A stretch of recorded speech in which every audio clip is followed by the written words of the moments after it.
Hi, you're on the Reddit Confessions channel. She bit into a slice of toast like it was any other Tuesday. Same robe, same silence. Except this time, I didn't look away. She chewed. I stared. And when she glanced up and caught my eyes, holding hers for too long, she paused just long enough for the question to fall out.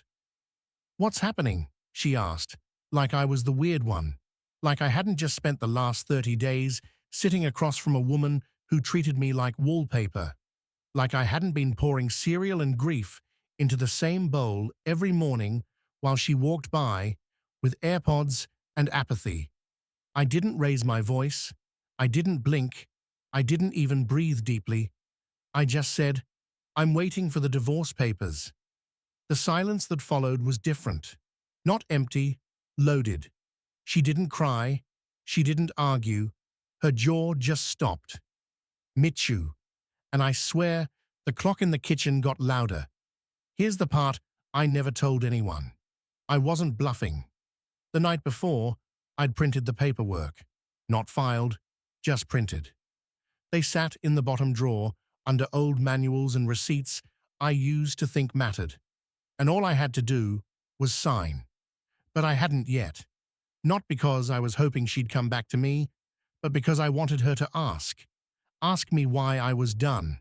Ask me what she did. Ask me when I stopped loving her. But she never did.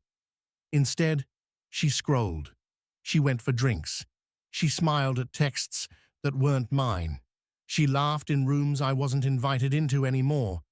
And I sat in the corners of our home like a guest overstaying his welcome. I used to think love died loudly with shouting and slammed doors. But it doesn't. It dies exactly like this. One day, the silence becomes normal, and the only sound left is a goodbye you whisper to yourself. The next morning, the air felt different, charged. She moved slower than usual, her eyes brushing past mine without landing, as if she was trying to decode a language I had just started speaking. The one where I finally stopped begging. She didn't say anything about what I told her. No confrontation, no apologies. Just made her coffee, scrolled her phone, and walked out like it was just another Thursday. But I saw her glance toward the hallway drawer, the one with the printer paper, the old receipts, and now the unsigned divorce papers sitting on top. I left them there intentionally. That drawer had become my silent scream. She never opened it, not once in years, but I knew she would today. And sure enough, 30 minutes later, I heard it. That soft wooden scrape, followed by complete stillness. No footsteps, no phone buzzing, not even the creak of our terrible kitchen stool. Just pure, motionless tension. Then I heard the paper shift. 10 minutes passed before she entered the room again. Her eyes were puffy, not red, not wet, just swollen, with whatever emotion she refused to show. I sat at the table like I'd been glued there all morning, sipping coffee that had gone cold an hour earlier. She stood near the counter, arms crossed, one hand clutching the edge like she might fall over if she let go. "You're serious?" she said finally. Not a question, not even disbelief, just a dull, flat confirmation, like she had seen this ending coming longer than I had. "I am," I replied, my voice quieter than I expected, but steadier than I'd ever managed before. "You were never going to say—" At first, she looked down, lips pressing together like she was sealing some secret shut. "I didn't think you'd actually go through with it," she said, still not looking at me. "You always just waited." I let the words hang. She was right. I had waited for her to love me again, for her to choose me over her phone, her new late-night projects, her endless girls' weekends that didn't include any photos or tags. I waited until waiting started to feel like dying in small pieces. Then she tried it, the guilt grenade. "So, you're just giving up, after everything we've been through?" Her voice cracked a little at the end. Almost convincing. Almost. I tilted my head. I gave up a long time ago. I just didn't say it out loud. She flinched. That was the first real hit. Her eyes darted away, and suddenly I saw the shift. Not sadness, not regret, just calculation. She wasn't mourning a husband. She was assessing what she was about to lose, or how much she could still keep. She picked up her phone and walked out of the room, tapping away. Not a single tear shed. But I noticed something. She never asked who saw the papers, never asked if I told anyone. That's when it clicked. She had secrets she couldn't afford to expose, and I had just made her nervous. It happened 2 days later. I wasn't even trying to snoop. Honestly, I'd reached the point where knowing more hurt less than guessing. But she left it there. Her phone, face up, unlocked, glowing on the arm of the couch like a lit fuse. She was in the shower, steam was humming through the pipes. I sat frozen, my heart pounding like I was about to rob a bank in my own living room. I didn't touch it at first, just stared. The last message preview read, "Tell him yet," smirking face. My breath caught at that stupid smirking emoji. I tapped the screen. Her messages were open to someone named Jayla. Not a co-worker, not a cousin, no last name, just the kind of contact you save when secrets matter more than clarity. And the thread, a goldmine of quiet destruction. Jayla, you sure he's not catching on? Camille, he's too passive. I could vanish for a week, and he'd apologize for making me feel guilty. Jayla, your evil face with tears of joy. Camille, nah, just strategic. The condo's almost in my name anyway. That was the first slap, but it got worse. Screenshots of hotel bookings. 2 guests, always late-night check-ins, always under her maiden name. Photos too. Nothing explicit, but damning enough. A blurry mirror pic of a man adjusting his tie behind her in what was definitely not a hotel lobby. Another one, her holding a wine glass, grinning, the timestamp overlapping with the night she claimed she had food poisoning. But what burned the most was a voice note. My thumb hovered over it. I knew I shouldn't. I knew hearing her voice outside the version she used on me would tear me open, but I tapped play. He's so boring, Jayla. He acts like breathing around me is a privilege. I need someone who doesn't look like he's asking for permission every time he touches me. I paused it there. That was enough. My stomach flipped. I didn't get angry.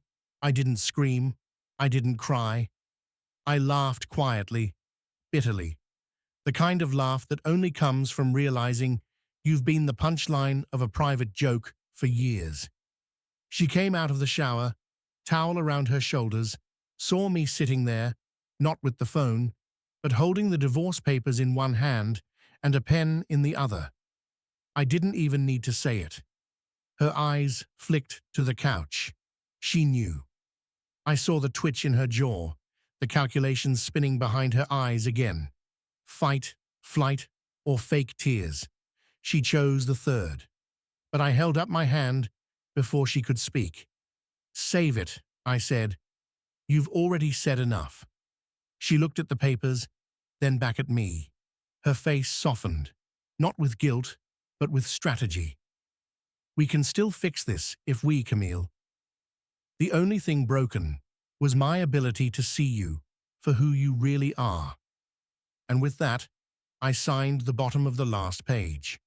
The next morning, I left the signed divorce papers on the kitchen island, weighted down by the mug she always complained was too chipped. She didn't wake up when I left for work. I didn't say goodbye. I didn't even close the door quietly. But by the time I got home that evening, the silence was gone.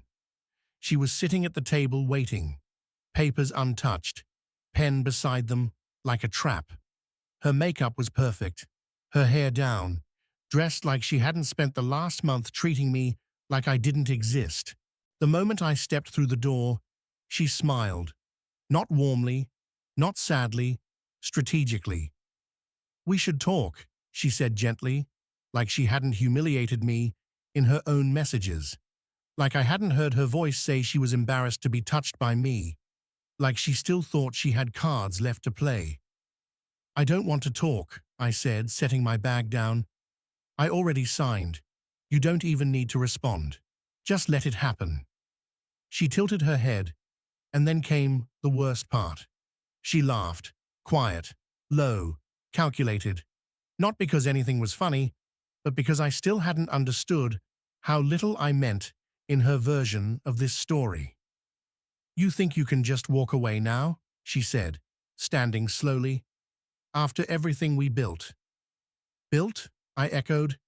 "You mean the life I paid for while you made secret hotel bookings with a guy whose name you don't even save in your phone?"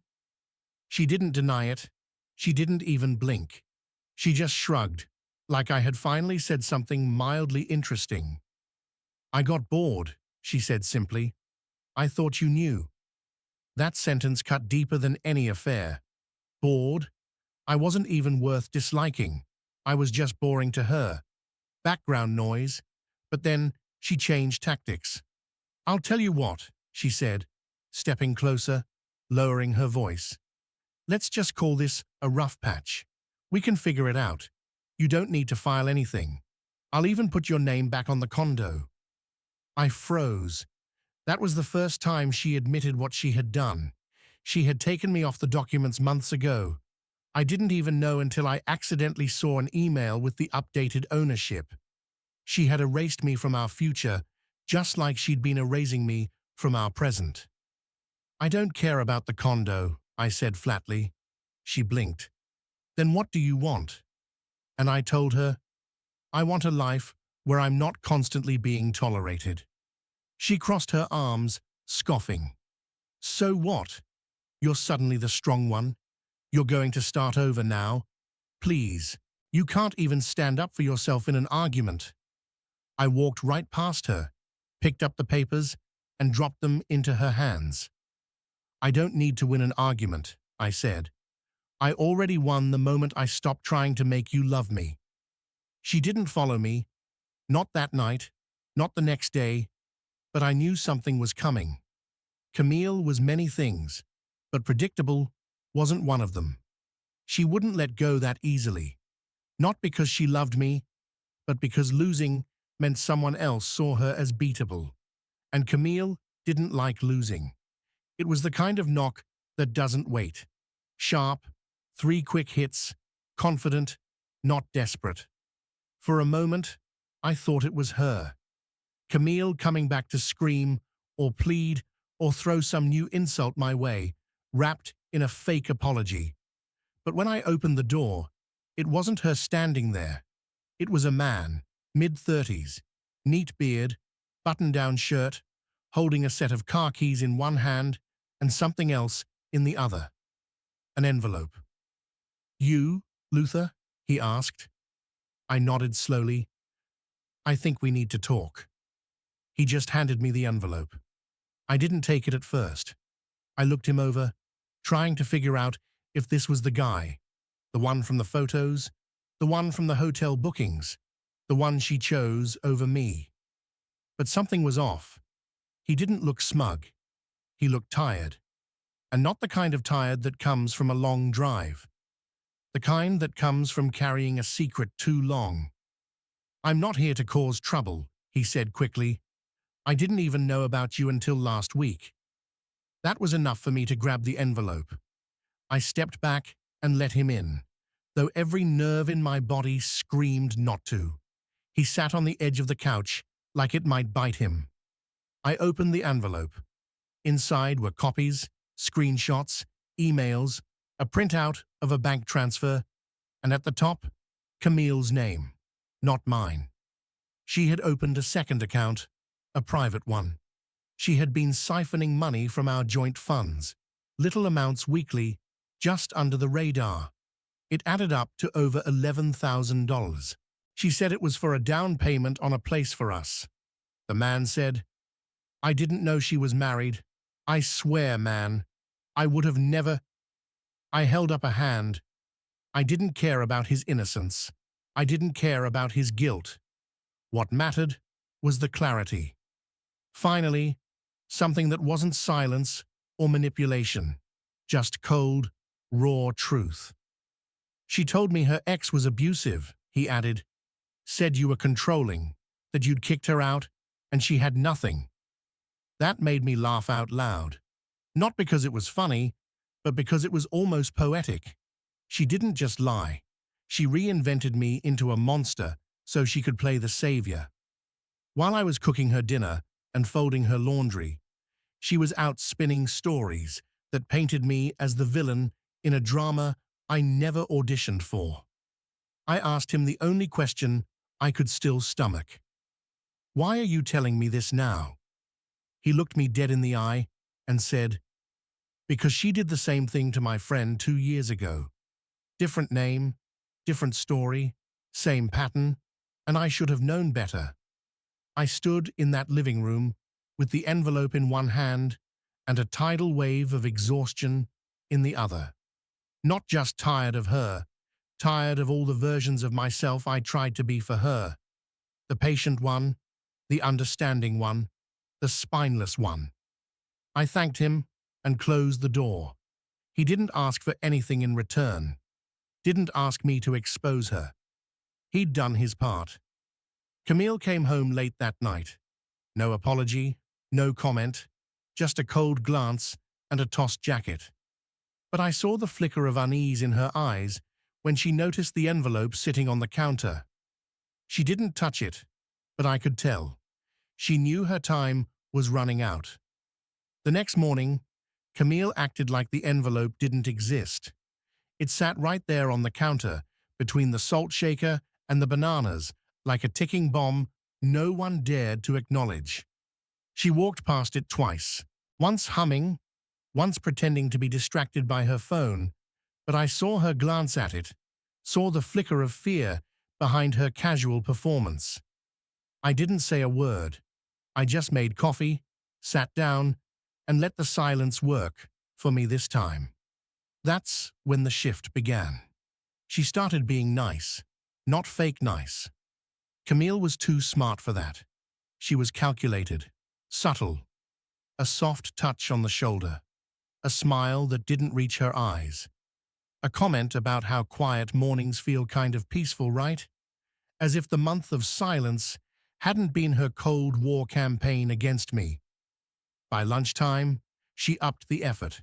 She cooked. Camille hadn't made a real meal in over a year, unless you count avocado toast and criticism. But now, suddenly, there was a roast in the oven and candles lit on the table. She even wore that sweater I once said I loved, back when she still cared about my opinions. I played along. I quietly didn't compliment it, didn't complain either. Just let the silence press down on her for once. She was cracking beneath it. Finally, she spoke. I've been thinking about us, she said, setting her fork down. And I know things have gotten complicated. That was her word for betrayal. I've made some mistakes, she continued, her voice soft, her gaze low. But I don't want to throw away what we've built. I was scared, that's all. Scared you didn't love me anymore. Scared you stopped seeing me. I nearly laughed, but I didn't. I stayed quiet, watching her dig herself deeper. You didn't fight for me, she added, like she was the victim in all this. You let me drift. And there it was, the twist. She was rewriting the story in real time. According to her, the problem wasn't that she lied, cheated, and stole. It was that I failed to stop her. She was turning herself into a woman who acted out because she felt unloved, not because she chose to be cruel. I just want to fix things, she whispered, reaching across the table, placing her hand on mine. I want us to feel real again. I looked at her hand. It trembled slightly, not from emotion, from panic. She wasn't trying to fix us. She was trying to protect whatever fallout was coming once I opened my mouth and told her what I now knew. "I think you should read what's in that envelope," I said finally. She didn't move. Her hands stayed on mine, like she thought she could freeze the moment, but the performance was over. Her eyes shifted. One quick glance toward the counter, and I saw it. The recognition, the fear, the endgame. "What is it?" she asked like she didn't know. Her voice was higher now, a pitch too careful. "You'll find out," I said, standing up. "But don't bother playing innocent. You already rehearsed the wrong script." I left her there at the table, the candles still burning, the illusion crumbling. I went to the bedroom, locked the door, and for the first time in months, I didn't feel like the one hiding. By Saturday morning, I thought maybe she'd backed off. Camille had stayed out the night before. No texts, no calls, no passive-aggressive slamming of the door. And for once, I slept. Not well, but without the constant tension of wondering what stunt she'd pull next. I thought maybe, just maybe, the silence meant she'd accepted reality. I was wrong. When I came downstairs, the envelope was gone. Not moved, gone. The counter had been wiped clean, like it had never existed. The chipped mug I used as a paperweight was in the trash. Not broken, just discarded. That was the warning shot. Camille came home around noon, dressed sharp, hair perfect, not a trace of the chaos she'd been living in. She looked like the woman I met 10 years ago, the one who charmed every room, the one who could lie without blinking. "We need to talk," she said, without even sitting. I didn't respond. She paced in front of me like she was preparing for a court hearing. "I've made some calls. You're going to get something in the mail next week." I raised an eyebrow. "What kind of something?" Her lips curled ever so slightly. "Legal response. See, I spoke with someone about what's been happening here, and it turns out emotional neglect is a form of abuse. Documented, repeated, provable." I almost laughed. "You're accusing me of abuse? You've been cold, distant, passive. I've got messages to friends. I've got a therapist's letter." She paused, then delivered the final punch. "And if this goes to court, I'm getting the condo and spousal support." It was brilliant, twisted, calculated. She hadn't just planned to ruin our marriage. She had built an exit strategy designed to make me look like the villain. The envelope, the truth, hadn't scared her. It had motivated her. I stood up slowly, heart pounding, but voice calm. "You deleted the documents," she smirked. "No, I shredded them." That word hit me like a slap. Not because of what she destroyed, but because she wanted me to know she had control again. And I realized then, this wasn't about love, regret, or even revenge. This was a game, and she was playing for keeps. "I've already made copies," I said, but it landed. The smirk twitched. Her jaw tightened. "Of course you did," she said through gritted teeth. "Because you're paranoid, always preparing for some disaster that never comes. No wonder I had to look elsewhere for attention." She didn't flinch saying it. No shame, no regret, just a casual confirmation that I'd been replaced emotionally long before I ever found the evidence. I walked past her, grabbed my keys, and left. I didn't know where I was going, but I knew if I stayed, I'd explode. And that's exactly what she wanted. One outburst, one scream, something she could record or twist or claim as proof. Instead, I gave her nothing. But that night, I got something even worse than confrontation. A message from my boss, a formal request for a discussion next week. Someone had sent an anonymous tip about instability at home and unresolved aggression. Camille hadn't just gone after my heart, she was going after my life. I didn't sleep that night, not out of fear, but strategy. Camille had turned our divorce into a battlefield, and I wasn't about to let her walk away with both the condo and a halo. If she wanted war, fine, but I was going to end it on my terms. Sunday morning, I made one call, just one, to the man who had shown up at my door with the envelope. Nathan, the one who'd been duped by Camille before, just like me. I asked if he was willing to help. His response, "Say the word." He wasn't the only one. A few hours later, another message came in from Jayla. Yeah, that Jayla. Turns out she wasn't just Camille's partner in crime. She was also tired of being used. I had no idea Camille had dragged her into lies at work too. False references, manipulation, even using her name on an apartment lease she was planning behind my back. And then the final piece dropped into my lap. A co-worker of mine, Rachel, sent me a forwarded email. It was the same anonymous tip Camille had tried to use to sabotage my job. But she'd made a mistake.